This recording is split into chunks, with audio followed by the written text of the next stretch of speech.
ہر زخم کی دوا ہے لیکن بد اخلاقی کی دوا نہیں۔ صبر ایک ایسی سواری ہے جو کبھی نہیں گرتی۔ دین کے ساتھ صبر کا تعلق ایسا ہے جس طرح سر کا جسم کے ساتھ۔ انسان حالت سفر میں ہے اور یہ دنیا گزرگاہ ہے، ٹھہرنے کی جگہ نہیں۔ رحم مادر اس کی ابتدا ہے اور آخرت اس کی منزل۔ کلام الہی روحانی ارتقاء کا یقینی ذریعہ ہے۔ یہ خشیت الہی اور انبساط پیدا کرتا ہے۔ عارف وہ ہے جو اپنے مال کی شکایت لب پر نہ لائے اور اپنے فقر پر اللہ کا شکر بجا لائے۔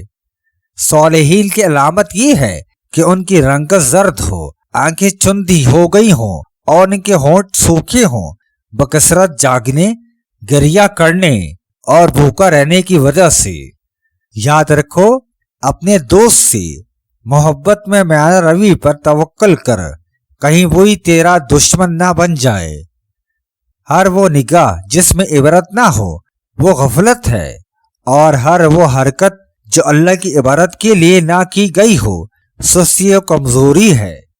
جس نے گندم کی روٹی کھائی اور فرات کا ٹھنڈا پانی پیا، اس کا رہنے کے لیے ایک مکان ہے۔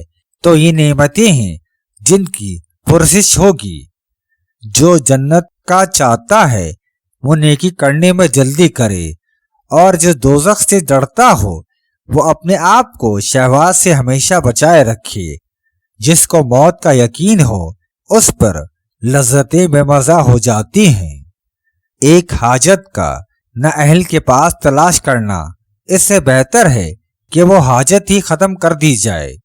یاد رکھو، یہ دنیا جو تمہیں بڑے مزے دیتی ہے ایک سانپ کی طرح ہے جو چھونے میں نرم ہے مگر مہلک زہر سے بھرپور ہے۔ احمق اس میں کشش محسوس کرتے ہیں، عقل مند اس سے بچتے ہیں۔ 33 بار یہ وظیفہ پڑھ کر جس عورت کو سوچو گی وہی عورت تم پر عاشق ہو جائے گی۔ سب سے بڑھ کر عارف الہی وہ ہے جو اہل کلمہ کی زیادہ تعظیم کرے۔ لوگوں پر ایسا وقت بھی آئے گا کہ اس میں برائی کو برا کہنے والے تمام لوگوں کے 10ویں حصے بھی کم ہوں گے، اور اس کے بعد یہ 10واں حصہ بھی چلا جائے گا، تو پھر کوئی بھی برائی کو برا کہنے والا نہیں ہوگا۔ نفس سے بڑھ کر کوئی سرکش جانور ایسا نہیں جو لگام دینے کے زیادہ لائق ہو۔